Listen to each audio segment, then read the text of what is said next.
हम उस राज्य के रहने वाले हैं जिसका भाईचारा पूरे विश्व में मशहूर था।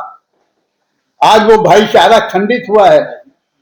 यूसीसी के नाम पर, माइनॉरिटीज के लोगों को परेशान करने के नाम पर हमारे मदारिसों को पिछले साल जब हमारे इबादत का खास महीना होता है रमजान के पहले रोजे से मदरसों पे हमले किए गए, मदारिस बंद किए गए,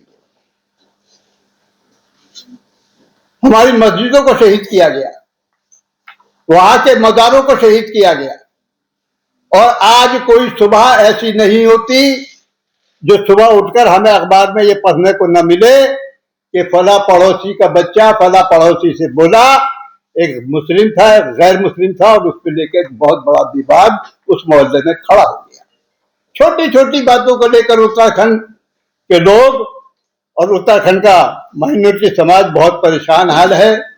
और मैं ये कहना चाहता हूं कि सरकारें अपने जुर्म को छुपाने के लिए, जुर्म कहता हूं, नाकामी नहीं कहता, उन्हें राजनीतिक नाकामी नहीं बोलता, बल्कि मैं उन्हें कहता हूं कि अपने जुर्म को छुपाने के लिए, एक सच्चाई को छुपाने के लिए इस तरह का माहौल उत्तराखंड में पैदा कर रहे हैं। और जो हमारा भाईचारा और आपसी और सद्भाव जो पूरे विश्व में जाना जाता है उसे भी खंडित यूसीसी कर हमारे राज्य के लोगों पर किया जा रहा है।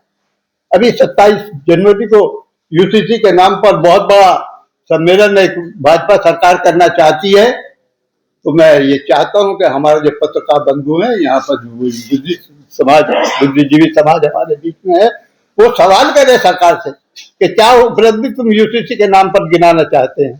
साथियों, मैं अंत में, क्योंकि बार बार मुझे टोका जा रहा है और समय सभी और लोग भी हैं जो अपनी बात कहना चाहेंगे, इसलिए मैं बात ज्यादा लंबी नहीं करना चाहता हूं, लेकिन ये जरूर कहना चाहता हूं जिस सद्भाव को, जिस समाज को तोड़ा जा रहा है, उसे परेशान किया जा रहा है, जिस एकता को तोड़ा जा रहा है, उसमें सभी समाज के लोग जिस तरीके से ये रिपोर्ट आई है इस तरीके से हमारे साथ खड़ा हो। सवाल इस बात का है कि उत्तराखंड बना क्यों और उत्तराखंड बनने के पीछे कारण क्या थे। आजादी के बाद 35-37 सालों के बाद जब उत्तराखंड के जनमानस ने ये महसूस किया कि देश तो आजाद हो गया, लेकिन हमें वो आजादी, वो कामयाबी, वो विकास नहीं मिल पाया जो मिलना चाहिए था। इसी सोच को लेकर 24-25 जुलाई 79 को मसूरी के एक होटल में उत्तराखंड के वो लोग जो उत्तराखंड से प्यार करते थे, उत्तराखंड के वजूद को अच्छा बनाना चाहते थे, एक मीटिंग हुई और वहाँ पर क्षेत्रीय दल का गठन हुआ, उत्तराखंड क्रांति दल उसका नाम रखा गया। उसके नेतृत्व में ये तमाम मूवमेंट चला। देखिए, मैं बात ज़्यादा लंबी नहीं करना चाहता, लेकिन दो चीज़ें बहुत साफ तौर से कहना चाहता हूँ। राज्य बनाने के पीछे जो हम सबका मकसद था और हम सब की जो योगदान थी, जो हमारी शहादतें थी, वो सभी जनमानस की थी, हिंदू की थी, मुसलमान की थी, सिख की थी, ईसाई थी। और जब इस राज्य के बनाने के शुरुआती दौर में शहादतों का दौर शुरू हुआ तो सबसे पहले शहादत एक मुसलमान सलीम नाम के व्यक्ति ने खतीमा में दी थी। एक सरदार ने अपनी शहादत दी थी।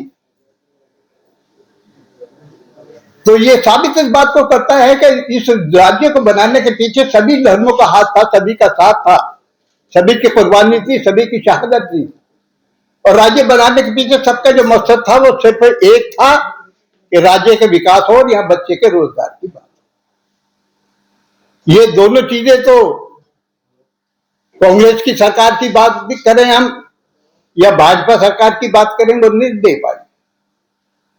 और भाजपा सरकार ने जब ये महसूस किया और लोग इस बात को कहने लगे कि राज्य बनाने के पीछे हमारी जो अवधारणा थी बच्चे के रोजगार की और क्षेत्र के विकास की, आज राज्य में पलायन बढ़ रहा है, स्वास्थ्य की बात नहीं हो रही, तमाम प्राइमरी संस्थाएं, स्कूल सैकड़ों की तादाद में बंद हो रहे हैं और विशेषकर हमारी महिलाओं को स्वास्थ्य लाभ समय पर नहीं मिल पा रहा।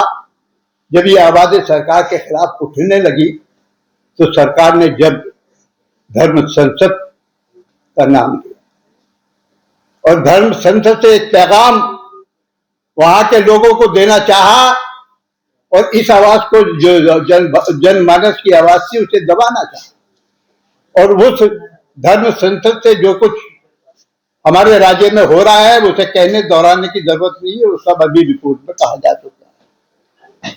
मैं कहना ये चाहता हूं कि आज जो रिपोर्ट पेश हो रही है उसे लोगों को समझना चाहिए। उत्तराखंड का सवाल नहीं है, पूरे देश का सवाल है। देश के लोगों को उस रिपोर्ट, आज की जो रिपोर्ट जारी हो रही है उसे लोगों को समझना चाहिए, और वो लोग जो देश से प्रेम रखते हैं, उत्तराखंड से प्रेम रखते हैं, उत्तराखंड से उनका लगाव है, वो चाहते हैं जिस मंशा को लेकर राज्य बनाया गया था वो मंशा पूरी हो, तो उन तमाम लोगों को ये रिपोर्ट पढ़कर तमाम उसी मूवमेंट को जो राज्य बनाने के लिए चलाया था, एक उत्तराखंड में नया मूवमेंट राज्य को बचाने के लिए शुरू होना चाहिए। साथियों, क्योंकि बात लंबा करने का मकसद नहीं है, लेकिन मैं ये जरूर कहना चाहता हूँ, जो माइनॉरिटीज के लोग हैं, रिपोर्ट भी ये साबित कर रही है और हम भी अपना दर्द आपके सम्मुख बयान कर रहे हैं, हम बहुत परेशानी के हाथ हैं। 9 नवंबर 2000 को उत्तरांचल स्टेट बनी उत्तर प्रदेश से कार्व आउट होकर के। 2006 और 2007 के अंदर उसका नाम बदल दिया गया, उत्तराखंड कर दिया गया, और 2014 के अंदर जब वहां पर बीजेपी की गवर्नमेंट आई तो उसमें एक इस्तेलाह की गई उत्तराखंड के साथ साथ देवभूमि की। हालांकि देवभूमि तो पहले से थी, मगर देवभूमि की जब इस्तेलाह की गई तो उसके साथ ये भी कहा गया कि अब देवभूमि के अंदर जो है गैर हिंदू नहीं रह सकते। और गैर हिंदू कौन कौन है वो बिल्कुल वोकल करके उन्होंने कहा, मुसलमान नहीं रह सकते, क्रिश्चियंस नहीं रह सकते, बुद्धिस्ट नहीं रह सकते। तो इस तरह से बहुत वोकली उन्होंने बात कही। हमारे लिए सच्चाई की बात यह है कि हिस्ट्री इज रिपीटिंग इटसेल्फ। हम जिस आका मोहम्मद मुस्तफा सल्लल्लाहु अलैहि वसल्लम की के नाम लेने वाले हैं और ईमान रखते हैं, उनके साथ भी परसिक्यूशन हुआ और इसी तरह का परसिक्यूशन था। मक्के की जिंदगी अगर हम देखते हैं तो उसके अंदर इसी तरह का परसिक्यूशन था जिस तरह से इस वक्त हमारे साथ में उत्तराखंड के अंदर किया जा रहा है। उस वक्त भी इकोनॉमिक बाइकाट होता था, सामाजिक बाइकाट होता था, आज भी वो सब कुछ हो रहा है वहां पर। आज भी ये सब कुछ हो रहा है कि मुसलमानों के अदारे कैसे बंद किए जाएं, मस्जिदें कैसे खत्म की जाएं, मदरसे कैसे खत्म की जाए, इनकी आइडेंटिटी कैसे खत्म की जाए, डेमोग्राफी के नाम से जो बस्तियां वहां पर बसी हैं उनको किस तरह से तोड़ा जाए और किस तरह से जो है इस समाज को पोलराइज किया जाए। और इसके लिए जिस तरह से उस वक्त मोहम्मद सल्लल्लाहु अलैहि वसल्लम के पीछे ओबाश बच्चे लगा दिए जाते थे, ओबाश लड़के लगा दिए जाते थे, आज तमाम वहां पर जो मुस्लिम कम्युनिटी है और कमजोर है और ईसाई जो कम्युनिटी है वहां पर, उसके पीछे ये सब ओबाश ही तो लगाए जाते हैं, चाहे वो बजरंग दल के लोग हों और चाहे वो और दूसरी तंजीमों के लोग हों। वो आकर के बगैर किसी वजह से बेचारे लोग प्रेयर करते होते हैं, क्रिश्चियंस अपने अंदर प्रेयर करते होते हैं, क्या राइट है उनको आकर के मारते हैं, उनको उनके चर्चेस को तोड़ते हैं, उनके घरों को तोड़ते हैं, वेंडलाइज करते हैं। इसी तरह से जो मुसलमान कारोबारी हैं, क्या खता है उनकी? क्या वो उत्तर प्रदेश के लोग नहीं है? वहां पर सारे उत्तर प्रदेश के लोग हैं वहां पर, और उत्तर प्रदेश का ही वो पार्ट है। आप उस मूल निवास के लिए कि 1950 का मूल निवासी होना चाहिए, उस हिसाब से वो सारे जितने भी लोग हैं उत्तराखंड के जो लोग हैं वो भी मूल निवासी वहीं के हैं, उत्तर प्रदेश के हैं। तो आज उनके साथ जो डिस्क्रिमिनेशन किया जा रहा है, उनको कारोबार से महरूम किया जा रहा है, उनके एजुकेशन सिस्टम को खत्म किया जा रहा है, ये सारे का सारा उत्तराखंड के अंदर हो रहा है। और उसके लिए हम लोग तो जितना कर सकते हैं कोशिश कर रहे हैं, और इंशाल्लाह उसको, क्योंकि उन्होंने वहां पे एक पूरे सेक्शन को, पूरे मुस्लिम सेक्शन को जिहादी कहना शुरू कर दिया है। जैसा भी बताया दर्शन भारती, वो कहते जिहादी हैं कि मुसलमान जिहादी हैं। वहां के जितने भी उनके जो सरकर्दा लोग हैं वो सबको जिहादी कहते हैं। थूक जिहाद, आईएस जिहाद, लैंड जिहाद, लव जिहाद, ये सारे के सारे जितने मामले हैं उसको बाकायदा तौर से कानूनी उन्होंने जो है कानूनी संरक्षण दे रखा है।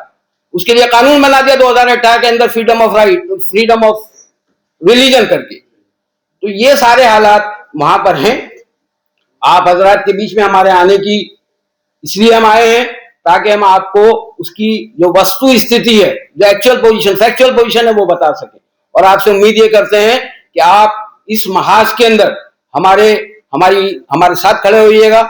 और उम्मीद है अल्लाह की जात से कि हम लोग उस मोहब्बत से जिस तरह से हम वहां पे रह रहे हैं, जिस तरह से उसको हम काउंटर कर रहे हैं सारी नफरत को, उसमें आप हमारा अगर साथ देंगे तो इंशाल्लाह हम will overcome all this situation and Uttarakhand will be a peaceful state after some time. Thank you very much.